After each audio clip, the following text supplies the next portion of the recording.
Welcome back to another episode of Embracing Magick with me, Steph, and my co-hosts, Lizzy and Toni. Today, we're going to be talking all about the importance of nature within witchcraft. So, start with her this time. Yeah, start Lizzy. with It's your turn. The importance of nature in witchcraft. Well, I think for my own personal journey, I feel very connected to a local woodland in Weybridge. It's called the Weybridge Hearth. And it goes back, it's like really protected land. And there's something about it that feels really sacred and really special. And there's a history about Henry VIII riding his horse. His 8 women. Riding his 8 wives beheaded, yeah. Wow, okay. Through the land. But there's like a real sacred, beautiful energy to it. And before I joined the Coven, and I was just taking myself on these walks through nature, and particularly into the woodland, just taking myself on these long walks and immersing myself in it. And I think, again, I felt this connection and this immediate calmness and serenity. And I think because I feel that this local woodland where I am is so sacred and special, and it's almost become like I was reading about it, like that nature and witchcraft is almost a companion to the witch, like an extension, a companion. I feel that with this local wood where I am. So I think it is really important. And we've touched on it. We were touching on it before about foraging, connection to plants.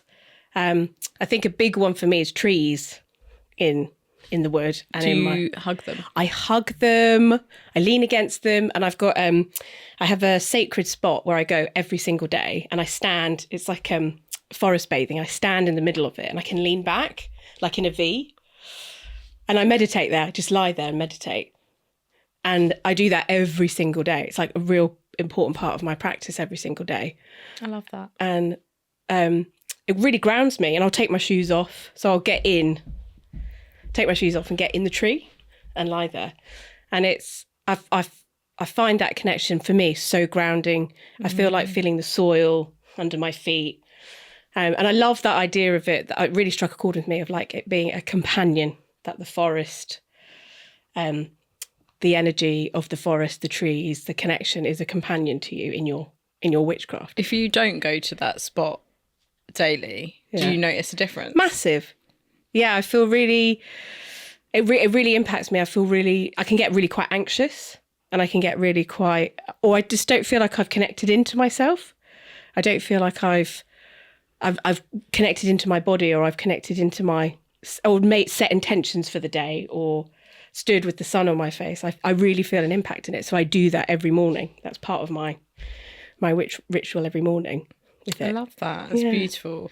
I mean, nature was so important to me growing up. I think also like having animals, like I grew up with dogs, so obviously you're walking outside all the time. And we have these beautiful fields that are just behind where I grew up, and we used to go there to walk the dogs every day.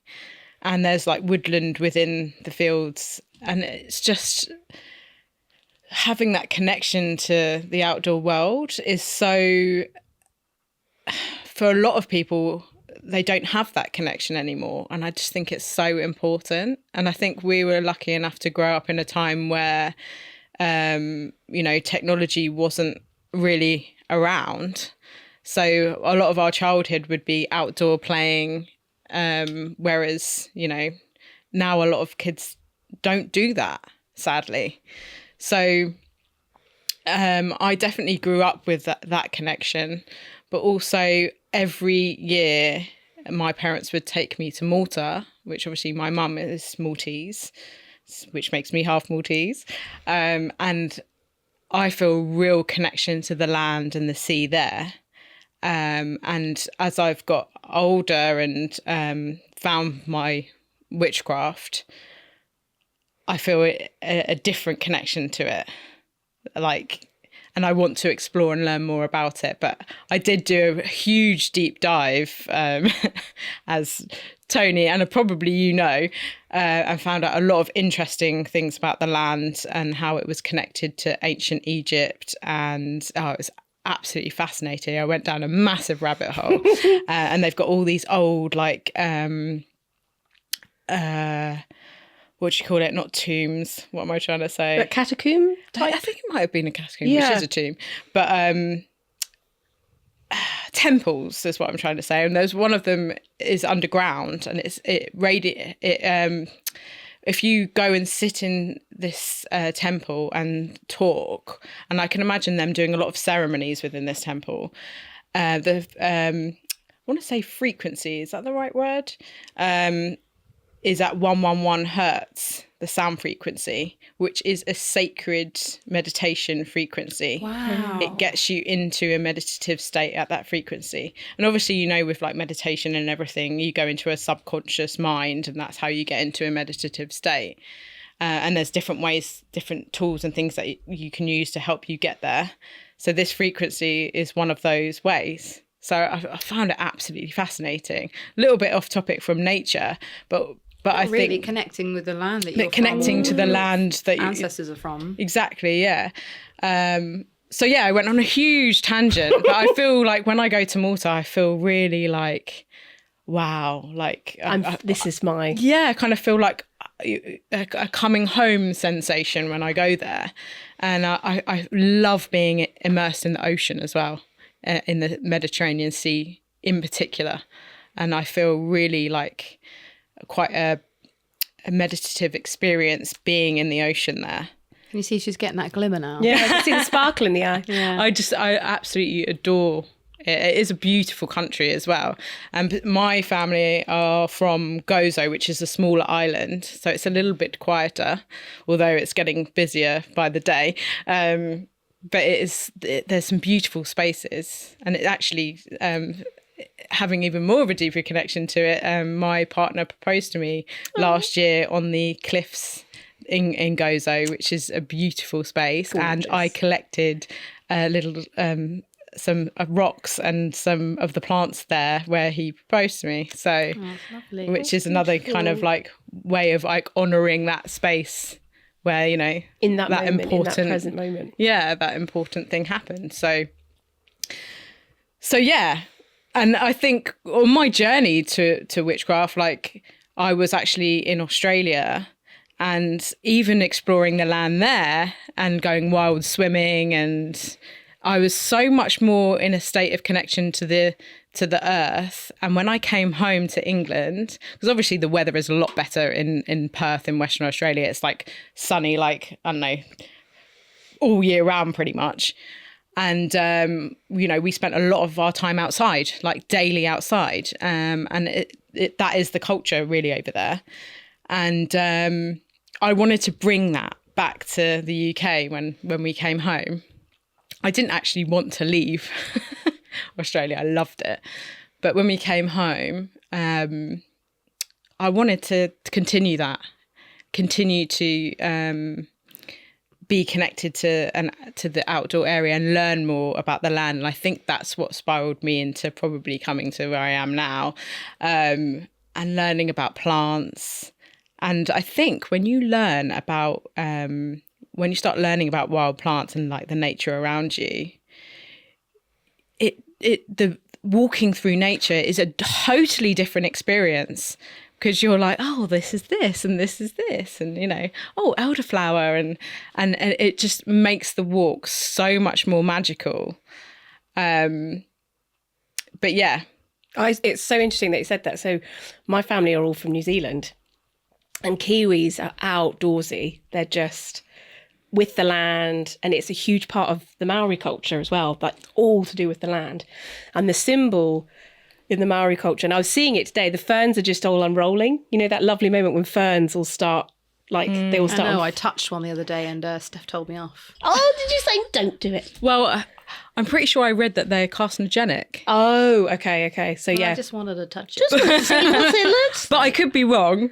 But, I'm pretty sure I read that. Beautiful unfurling. But the silver fern, which is the symbol of New Zealand and part of the Maori culture, is if you look at all their like tattoos and carvings, it's all this symbol. But the silver fern It's like this, but it's really curled tightly and it unravels beautifully. It's like the fern kind of like whirlpools, and then it stretches out into this gorgeous fern.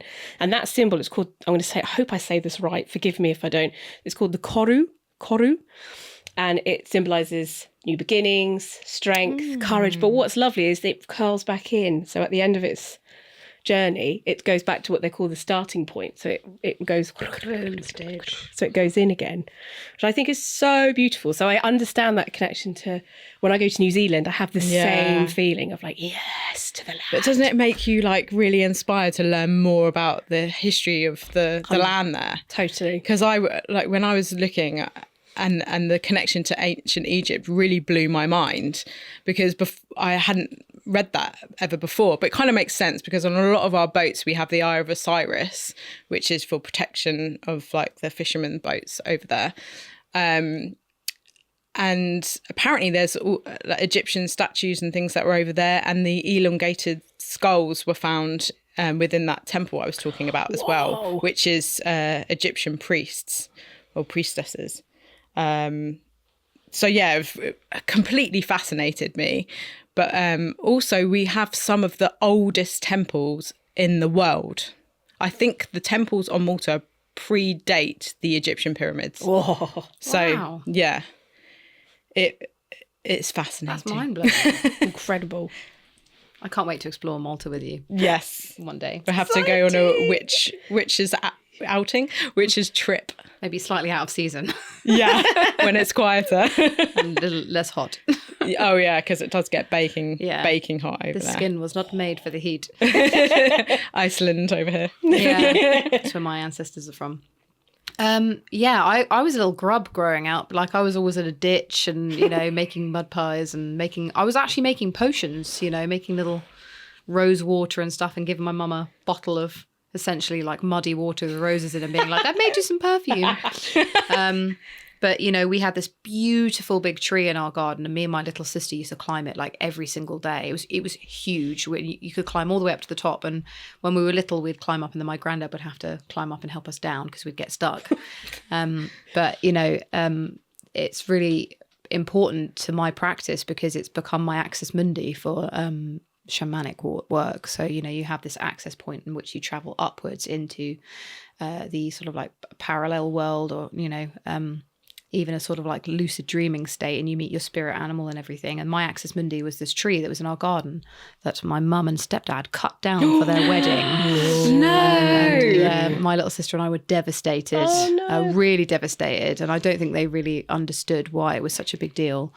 But, also there's a woods right next to my mum. My mum lives in Horsell in Woking, and the what's it called? Is it the Common? Yeah, but Horsell Common, yeah. Horsell Common. Where the H.G. Wells, the UFO landed and everything. So there's a huge sandpit in the middle, and we grew up with dogs, so used to, get picked up from school, and then we'd go for a big, long 2-hour dog walk. And I remember just walking into the woods and just the smell of like fir trees and cedar trees. I'd just be like this huge, like a relief. Yeah, a complete like exhale. Just that smell of like resin and greenery and just amazing. It was a bit like having a beach. There used to be like a bigger pool of water in the middle of the sand pits, and it used to be like going to a beach. Oh, wow. So you could have barbecues next to it, and then it's like literally sand with like a pool of water in the middle, and the dogs would be running through the water, and you could eat food and hang out with your friends. It was really cool. And then obviously my grandparents were in Dorset, so they had land where they would grow food and we would harvest it. And so nature's always been really important. But I remember distinctly going through the pandemic and having the space to really connect with the area that I live in now, which is Hastings. East Sussex is just amazing in terms of Beautiful. The diversity of landscape. You've got the sea, so you've got the whole like marine life and everything like that. We get like seals and stuff, and lots and lots of different fish. I don't eat fish, but it is a sort of like, there's something charming about it being like a fishing town. It's got like a really strong fishing community as well still. But then you've got the cliffside where you get lots of gorse, and you get all kinds of kind of like hedgerow. We've got loads of gorse. Yeah, and then then we've got like and a few nature reserves as well. So some amazing foraging spots. And then I also live next to Alexandra Park, which I think has the most diversity in terms of like trees in the whole of Europe. It's quite a big deal. Wow. But just getting to know, I think like what you were saying about getting to know your local area and the different plants that grow, you know, I've got kind of like a bit of a record in my head of where I found, like, I know where to go to get my wild garlic at this time of year. I know where to go to get my 3-cornered leek. I know where to go to get figs or to get elderflower when they become elderberries, you know.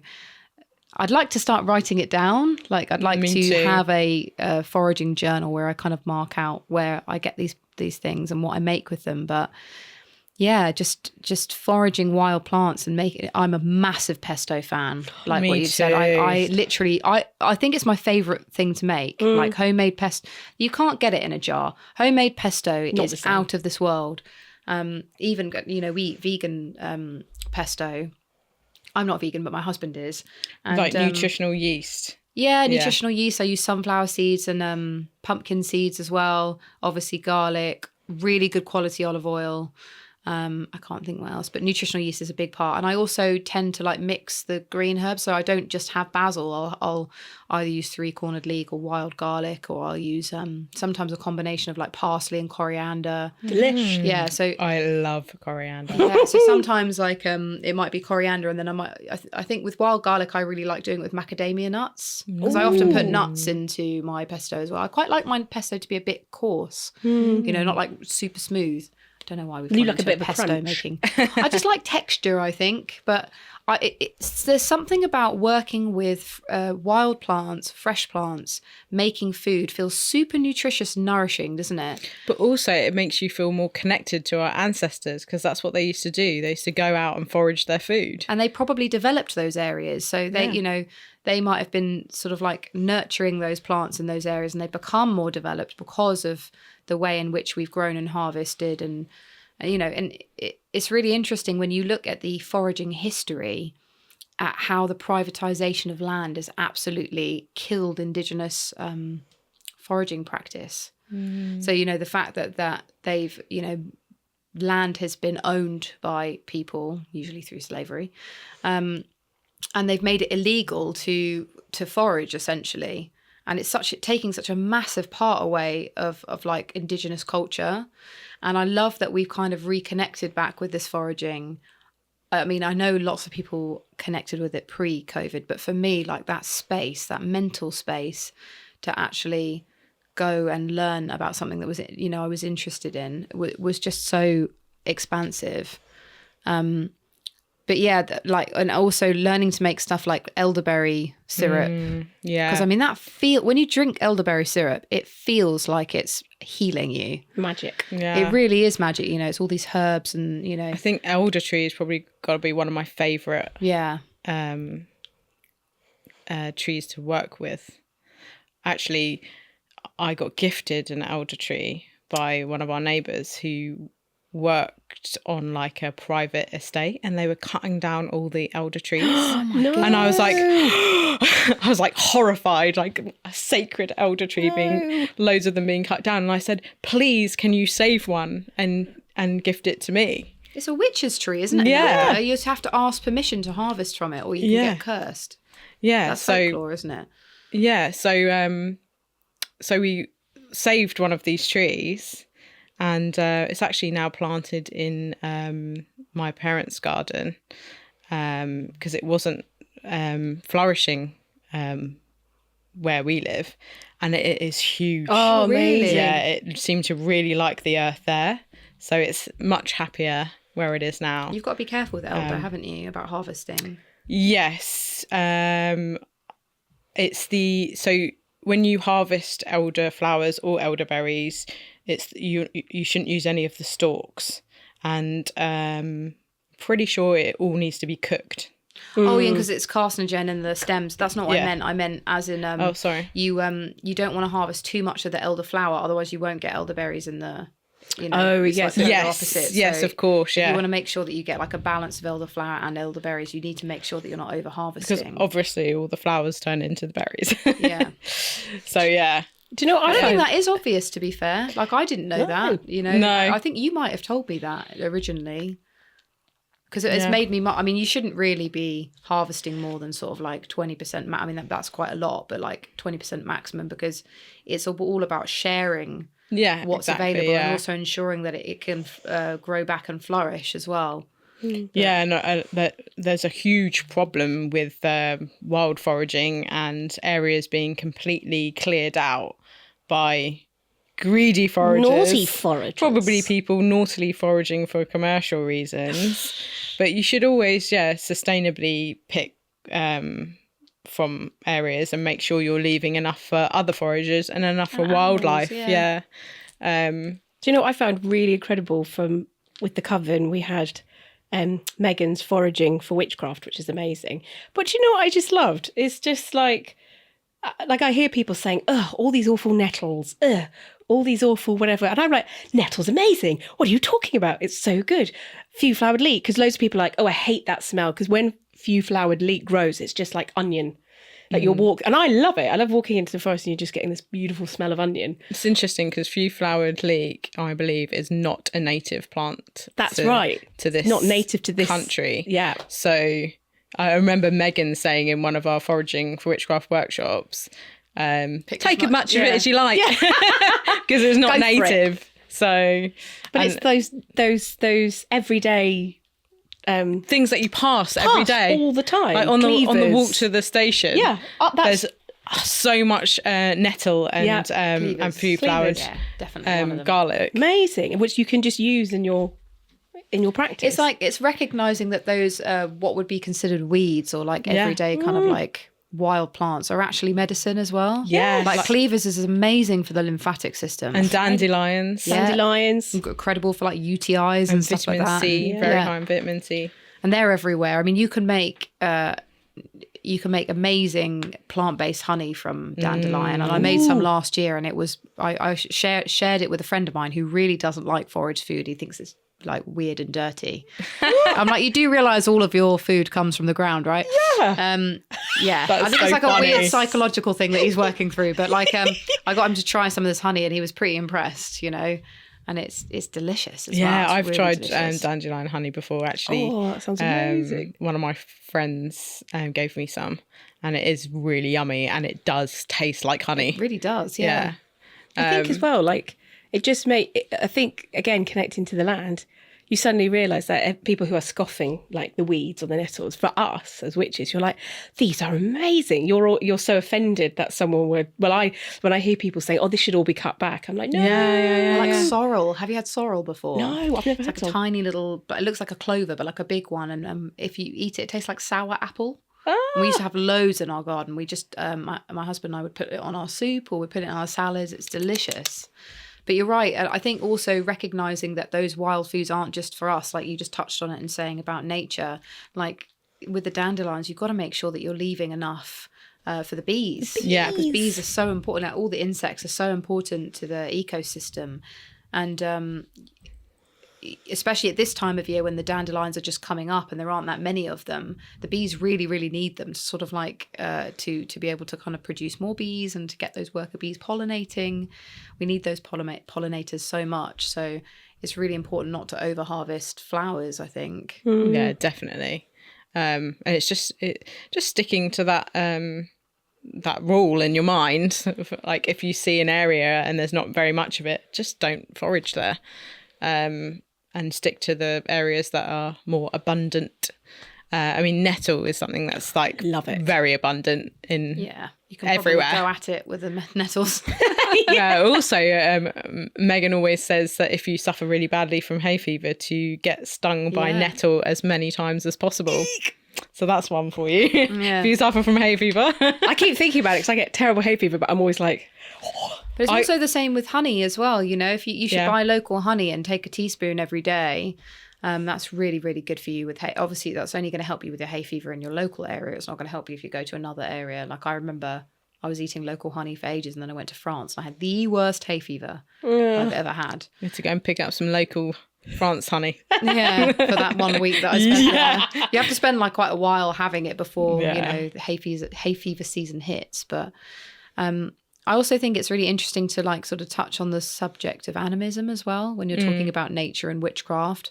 The idea that every sort of thing has a soul. So that might be, it might be the water, it might be the rocks, it might be the actual ground that you're standing on. You know, there's a lot to be said about how taking your shoes off and touching your feet on the ground is important, because it's a bit that act of your skin making contact with the ground is like the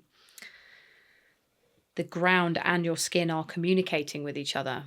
And the Native Americans say that one of the worst things that Western culture has done is, buy shoes, or make shoes. Yeah, create shoes, because we're not touching the earth anymore. We've got that disconnect. That's why when you go out and you ground, take your shoes off. Yeah. I remember one actually when I came to yours that time for a full moon, and we both had our shoes off and had like a little picnic on the grass outside, and it's just so nice, that feeling of the grass underneath your feet. Not just grass, I mean, because like I said in Hastings, we have all that cliff face. I like putting my feet on the stone. Like I like, you know, I'm kind of like, this has been here for centuries, and you know, it's communicating with my skin.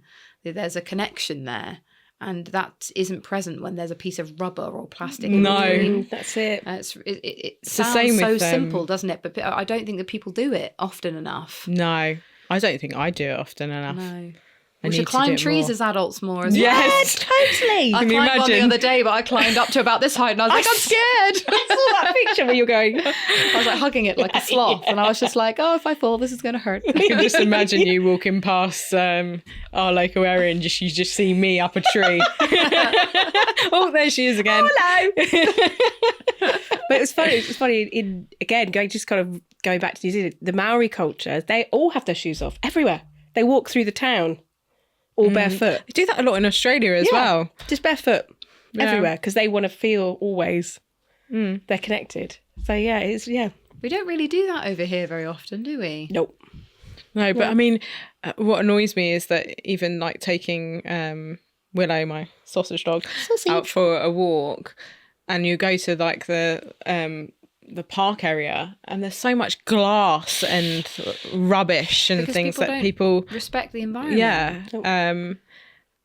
And so no wonder, I mean, it's horrible for obviously the dogs walking around with like glass or whatever, but no wonder people don't take their shoes off very often to walk around our local, you know, parkland and things. I think it's kind of just made me realise that why our immunity is so bad, you know, this kind of like blocking out of nature and everything. You know, we're not, like me being temperature sensitive by getting into the spring water. It's because we're not connecting with the elements. You know, we are wearing shoes, wearing jumpers with jackets and hats and stuff like that. We're putting ourselves in houses with double glazing and like shutting out the elements. And actually it is that exposure to the natural elements that keeps us healthy, you know, the vitamin D and the sunshine, and, you know, we would naturally sort of like be in and out of water and stuff like that, but we don't do that anymore. No. So I think that actually is a good reminder that we need to kind of like get naked in the water. Yes. I want to get naked in the water. Take the shoes off, you know. You can all look. It's fine. No, I agree. I really do. And you, just then when you were talking about it, I've got this real desire. I read If Women Rose Rooted, and I love that book. Yeah. And there's a moment where she said, and I understand what she's talking about, and I think this is in Witches, of like craving, like standing on like a sea, but like a stormy sea with the kind of wind and the rain hitting you, this sort of wild. I've got a real thing for wind. Yes. I love it. Same. When we were sitting at the Chalice Well in Glastonbury, there was a really nice breeze in the sound of the water. I was literally in my element. Water and air. And I was just like... I think I took a video of you, actually. Yeah, I was just in this like beautiful moment of like the wind and the sound of the water running. It was just... I have beautiful. to say though, like being in Hastings and being by the sea, my favourite time is when it's really windy and the waves are like really I love that. kind of aggressive and gloomy and like crashing, and it's just so evocative of that kind of like powerful feeling. I feel like when the weather is like that, there's like this energy of like transformation and things moving and change coming. That's I really get that. In my head, I'm just going, it's blowing a hoolie. I don't know why. Blowing a hoolie outside. Blowing a hoolie. The devil wins. But we get that obviously because Malta is such a tiny island. In the like wintertime, the sea is like You're ferocious, perpetually windswept. Yeah, it's really something to look at. I also love watching a thunderstorm and watching the lightning. Actually, Stevie and I chased a thunderstorm in Australia because it was just absolutely fascinating. Amazing! Yeah, it was. I just love it. It literally makes you feel electric, doesn't it? Yeah, no, I remember being on like a boat in France, I think the south of France, with my family, and they'd all gone to sleep and everything, and you know we had like the windows open and just like this lightning was just forking across the sky, but it looked really close. It was adrenaline. amazing. Like I just felt like I was like, take me now. I feel alive. I do. I like. There's just something about energy. it. Yeah, it's beautiful. I had a moment like that. I was in Lyme Regis, and there's the cob. I don't know if you've heard of the cob at Lyme Regis. So it's a sea defence, but it breaks out. It's called a cob. I know, cob sandwich, but it was a.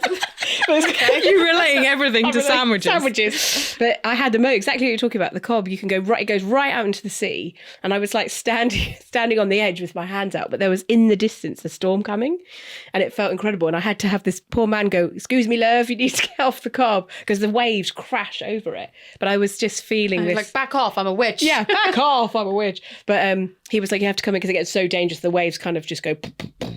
But that feeling of, like you're saying, feeling electric. And I felt like I was the only person out at sea. It was I felt like it was your power that was making it happen. Yeah.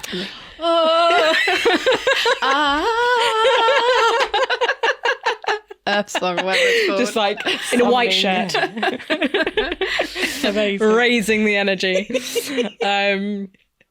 Yeah. Amazing. What were we talking about before we got onto thunderstorms? I don't know. I heard cob and lost everything. And I lost my mind. About animism. Oh yes. You know, we've touched on herbalism, forest bathing. Have we talked about forest bathing?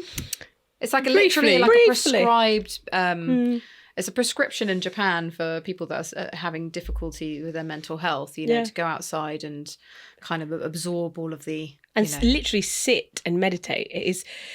It's sort of they talk about finding the tree that you connect with and sitting with it. Either like you say it a couple of times in some of the ceremonies, like either with your back against it or hugging it or sitting across from it. So it is literally sitting, meditating, but honing in on the energy. They talk about like one specific tree that is kind of feeding you, almost giving you sustenance. I like an oak tree, me. I like a real old wiggly, twisty. We've got an ancient oak woodland right by my house in Guestling. 500 plus year old trees. They're just everywhere. They're amazing. Oh, I love it. And I like to go there because there's always really good mushrooms. Oh, we could talk about mycelium. Yay! Yes, the mycelium network. Mushrooms. So I don't know if have you guys watched the Fantastic Fungi documentary on Netflix? And I haven't read Entangled Life yet either. It's just incredible. I definitely recommend watching that at home as well if you haven't watched it. But they talk about how, you know, mushrooms connect and transmit information to each other, and there's a huge network underneath the ground where plants and everything is just connected. Wow. It's just it's amazing. And I don't know, do trees link into that? I don't know, but I was listening to something the other day about how trees are rooted, you know, and how they sort of connect with each other and speak to each other underground. They'll send protein, won't they? And yeah, but I mean, like, actually there's like a language between them. Wow. Communicating. And I think what's interesting is, you know, we sort of relate adventure and growth about traveling around and everything, and these trees actually stand still, but they're kind of also traveling because of the way that they're connected underground. Wow, I love so it's just like that. that you know, that there's a similar process, but you know, we're physically moving around and they're staying still. I just find it interesting. But yeah, there's a book called The Wisdom of Trees. That's really good. But I think the cool thing about mushrooms and mycelium and stuff like that is how important they are to human beings. Like mushrooms grow where humans inhabit, and actually specifically magic mushrooms, which is obviously the psilocybin, right? It's becoming sort of like regarded as a great antidote to depression, PTSD, anxiety in microdose form. And it's being legalized all around the world. And I microdosed it not that long ago, maybe a year ago actually.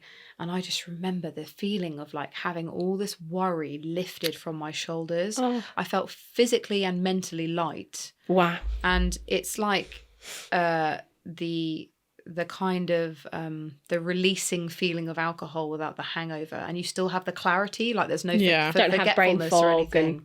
Yeah, it's utterly amazing. And yeah, these magic mushrooms, they literally grow where humans have decided to inhabit, you know. So wherever we've put our communities, our tribes, that's where they grow. They're not growing out in the middle of nowhere, you know, in an ancient forest when, well, they might be, but we're interlinked with each other.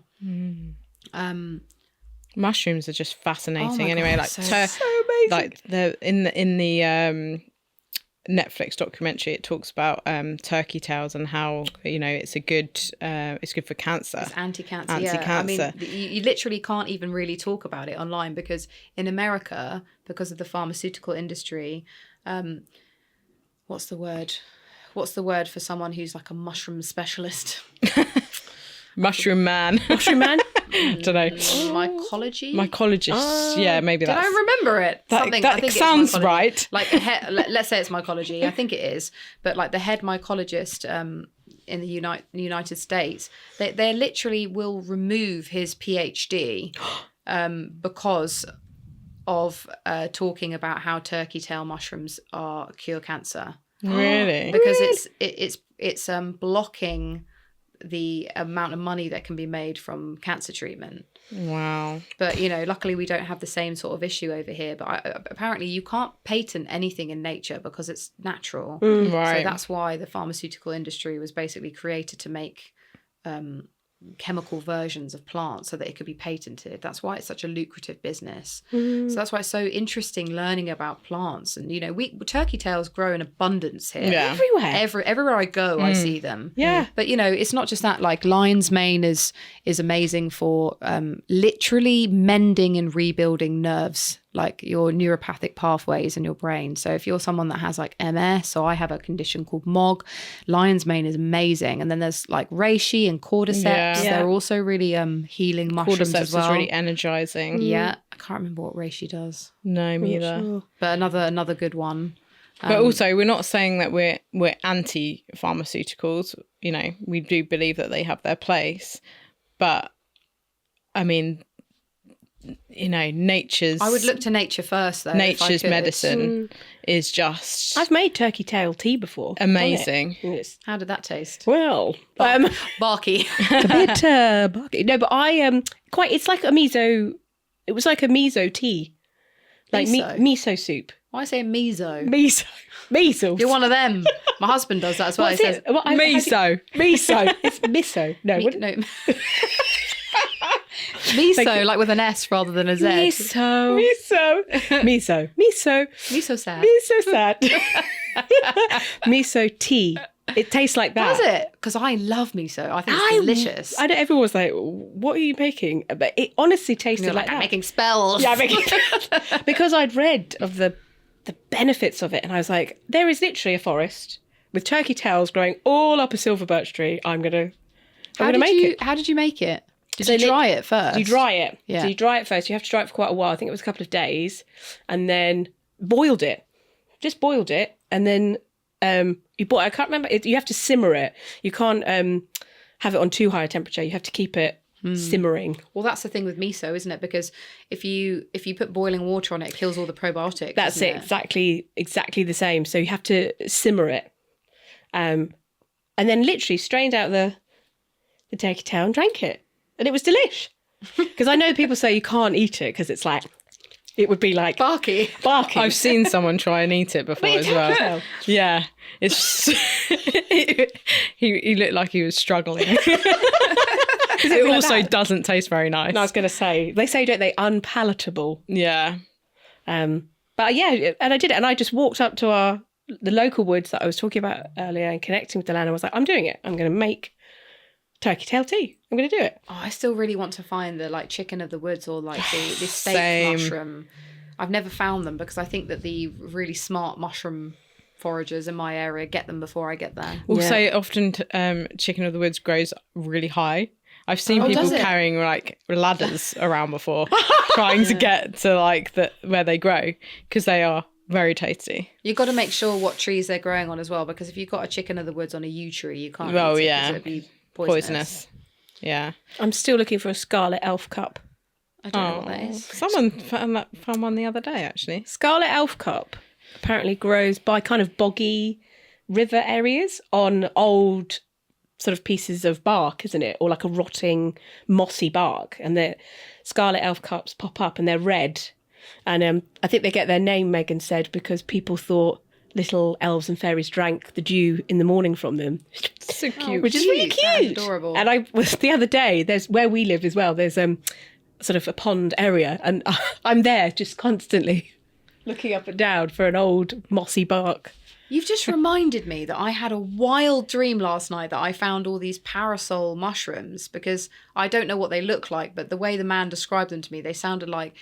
Have you heard of that exhibition that was at the Tate where the woman made all the pumpkins? Yes! And they were like... So they looked a bit like that, but they were mushrooms and they were huge. And I was surrounded by them. And I just remember walking with one down the road like it was an umbrella. So it was a little tidbit and a little bit into... Don't psychoanalyze me, please. Also, moss. I love touching moss. I feel like you are literally touching an ecosystem and it's all squidgy and comforting. I want to lie on it and be a little moss baby.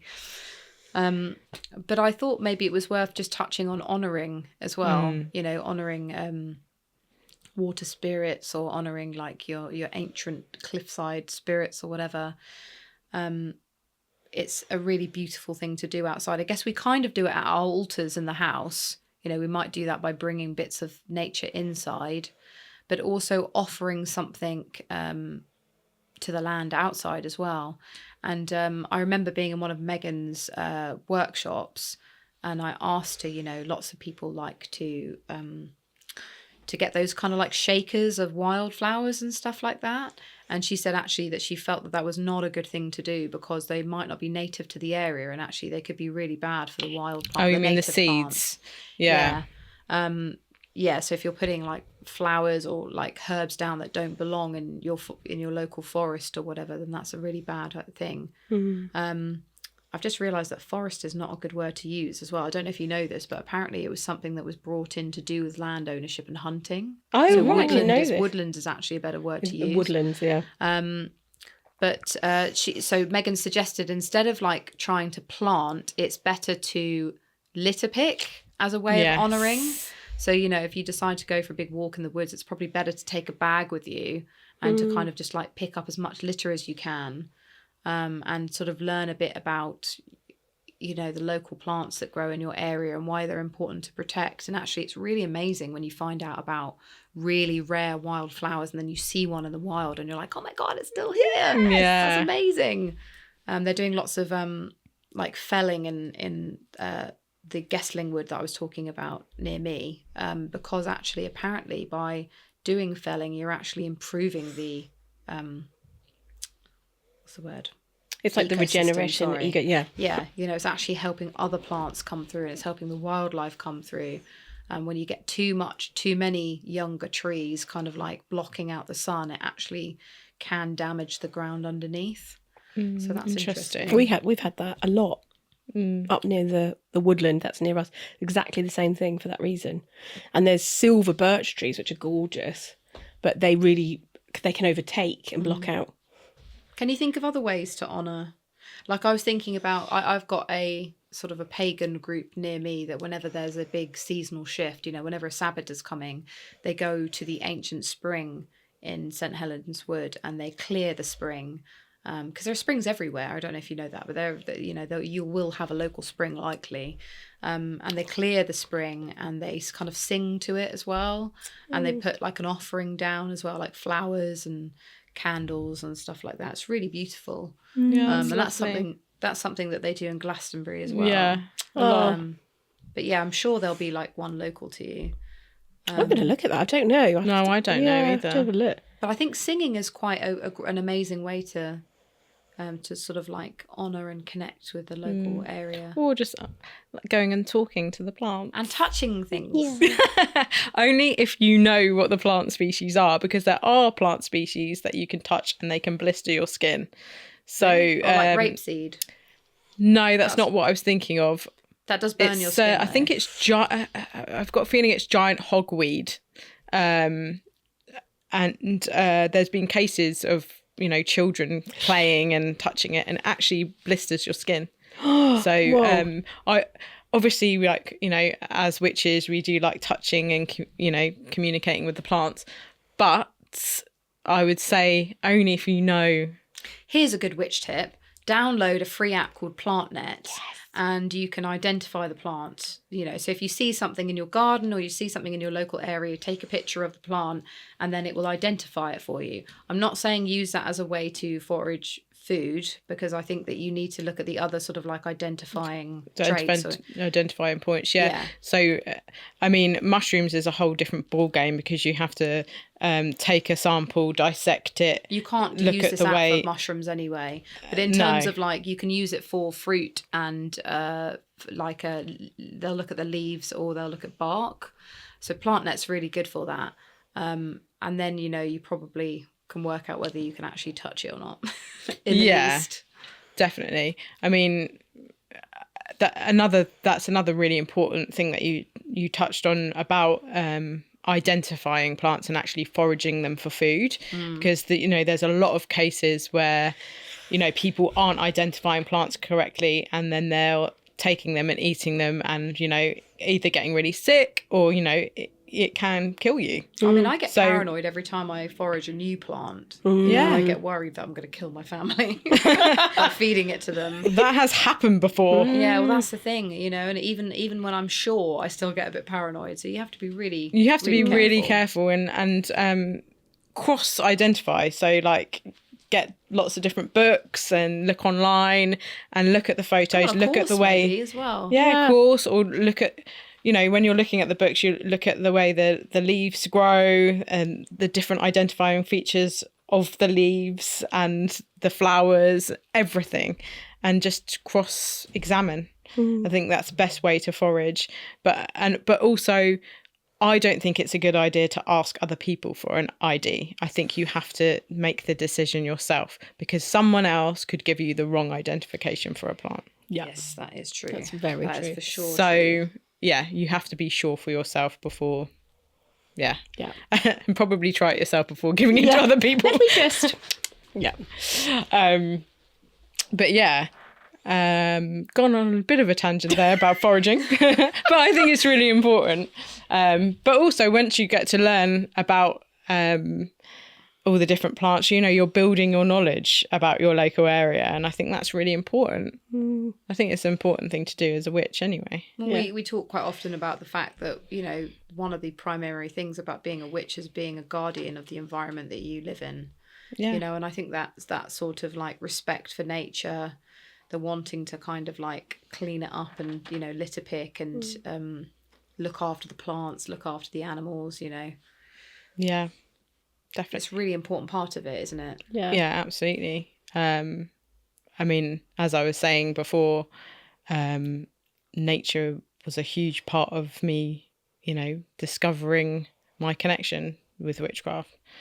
I'm sure that's probably the same for you guys. So 100%. So I feel that it is a really important part of witchcraft. Do you?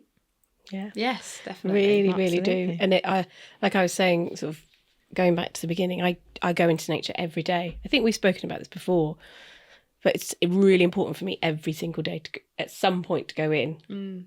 Well, I mean, with the kind of work that I do, I find it really easy to get stuck behind my laptop for sometimes 12 hours a day. And I've really been trying to make sure that I take myself at least into my garden and sit down outside with my shoes off and just kind of like, just take a minute, you know, because life isn't about sitting in front of a computer all day long. You know, it's really bad for my eyes as well. So it's really important to get outside and kind of like touch the ground and reconnect. And we actually put a pond in as well a few years ago. And we got a toad for the first time last year. I was really, really happy. Cute. A nice big toad. Sign of abundance. Yeah. Well, I mean, also it takes a long time to establish a pond. So the fact that we had a toad so quickly, I was really happy. But yeah, I'm hoping that we'll be able to like rescue some frog spawn or something this year and put it into the pond. And see if we can try and protect those little froggies. The froggies. I think the last thing that we haven't spoken about is hand making tools. Yeah, I mean, it's a really lovely way to connect with your witchcraft, really, isn't it? To when you're out and about, to kind of consider whether something might make a good tool for your practice. I mean, we're going to be doing a workshop this coming week, which obviously this will probably come out afterwards, but about making a rune set. And so I've asked everyone to go out and pick 26 small stones. Well, I told them to get 27 because, you know, people make mistakes and stuff, but have like an extra stone. But we're going to build our own rune set, and that'll be a really nice divination tool that you can use. And people will have hand-picked all of those stones. They probably would have kind of like connected with the land, connected with the element, connected with the process of making. And then we're going to make together as a coven in a kind of spiritual setting, which will be lovely. Yeah. But stuff like finding a staff, you know, if you're someone that likes to walk with a staff, like finding a suitable... Oh, yeah, she's got... And here's something I made earlier. And you're very Blue Peter, yeah. So you can make a pentagram out of sticks. Yay. It's beautiful. Yeah. So this was a talisman I made in one of our workshops, actually. Yeah. With my little... tiger-sized stone in the middle. Sarah from Booty led that, didn't she? She was amazing. And for those that are listening and not visually watching, it is a pentagram made out of sticks that I foraged in our local woodland. Not to be confused with the pentacle, which has a circle around it. Yeah, I'm trying to think what other tools. Well, do you know what I use a lot? We did that beautiful spellcraft with you. Was that oil we made? Oh yeah, and it was amazing, and I loved it. And I had gone out and hand sourced the rosemary that I've put in the oil, and I use that now for my spellcrafting. But equally, I went for a job interview the other day, and because that particular was for imposter syndrome. It was, yeah. I just felt like I again, sometimes when I'm doing spellcrafting workshops, I try and consider the sort of like the planetary alignments and what's going on in people's lives. And at the time I felt like everyone was suffering with a bit of imposter syndrome. And so, yeah, we made this kind of anointing oil, and then we went through a meditation of anointing all the different sort of like chakra points in our body. It was a pretty powerful session. Everyone really like lent into it. But also we did a solar one as well, solar oil another time. Oh, I love that. Kind of like harnessing the power of the sun while we're going through the winter months. But yeah, I mean, even like hand foraging flora and fauna and drying it, you know, having herb bundles. I mean, I was saying earlier, I've got loads of valerian in my garden, trying to work out what to do with the actual plant matter, because I think the root is what you'd normally turn into a tincture, but I'm not sure what you do with the leaves. So if anyone's got any suggestions, I've got an abundance of valerian at the moment. But you know, also drying and making tinctures. What other tools? Like people that like to use wands. I'm not a wand person, but if it's part of your practice, that's a nice thing to make yourself as well out of wood. You can make staves out of them as well. I think as well, like making your own tea, like tasseography, like, you know, collecting your making your tea. So you set the intention of, I don't know, nettle, mint, whatever that might be, and then use, because I really enjoyed that was amazing workshop. We did tasseography, which is we're not going to talk too much about that because that's the next one. But yeah, it's coming soon. But I think that would play into that nicely of picking your own. Well, your own herbs in general. In your own herbs in general, kind of either growing them or foraging them. Probably the process of drying them for, you know, longevity. But having those available to you for your craft is amazing because you can use it in so many ways. I mean, I make that rosemary like tonic for my hair all the time. I remember, yeah. You go get a good, I mean, especially like rosemary is so abundant in the UK. You can pretty much harvest as much as you want. But, you know, getting a handful, boiling it in water for 20 minutes, and then you sieve it out. And I add peppermint oil and lavender essential oil, like 5 of each. And then I keep it in the fridge for 2 weeks, but I spray it on my ends and my roots every day. And it's not like rosemary oil where it makes your scalp really oily and like you feel like you need to wash your hair. It doesn't do that. So you can literally use it all the time and it doesn't make your hair greasy, but it's so good for you. Oh, actually, I'm going to do that. I went to the hairdresser yesterday and she said, your hair has noticeably improved. I didn't tell her that I'd been using it, but she was just like, the last time you were in here, your hair was really damaged. I'm a bit lazy with my hair. But it looks glossy. The power of plants. Thank you. The power of witchcraft. But I also like collecting different plants. Like I've got elderflower that I've collected and putting them into little tiny jars that I will then use for making things like spell jars. So for spell crafting work. Yeah, because I lead quite a lot of spell jar workshops. We did that one. We love a spell jar. We do. Yeah, I think having access to lots of herbs and flora and spices and stuff, you know, I love spices as well in little jars. But also bringing stuff inside for your altar as well, like the seasonal changes, you know, bringing fir cones in and conkers in, and, you know, it might even be harvesting flowers. I've got into a real habit of like asking permission before harvesting as well. I don't know if I've said that before. I think that's really a nice thing to do, though. Yeah. Well, again, it feels like that respect thing. An honouring rather than thing. Just being like, this is for me, I'm just taking it. Yeah. You know, actually like asking, you know, permission to harvest. And hopefully kind of getting a feeling that that's okay. And also just thanking as well, saying thank you for allowing me to harvest this. Yeah, definitely. It's changed my relationship with local plants and trees and stuff. I think also working with the Wheel of the Year and honouring the different seasons has made me feel even more of a connection with nature and nature's cycles as well. I mean, I absolutely love your rituals that you do in the Coven. And like I think we've touched on this before in another episode, but, you know, looking at winter differently now, because before it just used to make me feel really depressed. Exactly. But now I feel like, oh, actually, no, this is a time of rest, you know, time of, you know, hibernating, you know, like animals would do. And that's what we should be doing. We should be resting and you know, reflecting, and, you know, it's very introspective time. And it makes so much sense, doesn't it? Yeah. When suddenly you're like, well, that makes complete sense. It's also, I think that it's easy to be okay with winter through December because of the festive period and the socialisation aspect of it. That's lovely. But I think that when previously moving into January and February, when there's no socialising really, and, you know, when the land is pretty barren, when it's been really cold and wet outside, I think it's amazing now to think, wow, I've actually been given permission to rest. Yeah. You know, like I'm not being forced out to socialise. Everyone's pretty much broke after the seasonal, you know, holidays and stuff like that. But actually not having to make excuses to not go out, because actually everyone's doing the same thing, and just resting, reflecting, and just allowing yourself to just be in the present and just be cozy and warm and by the fire, and, you know, reading books, and I just love it. I absolutely love it, especially with how busy life has got now.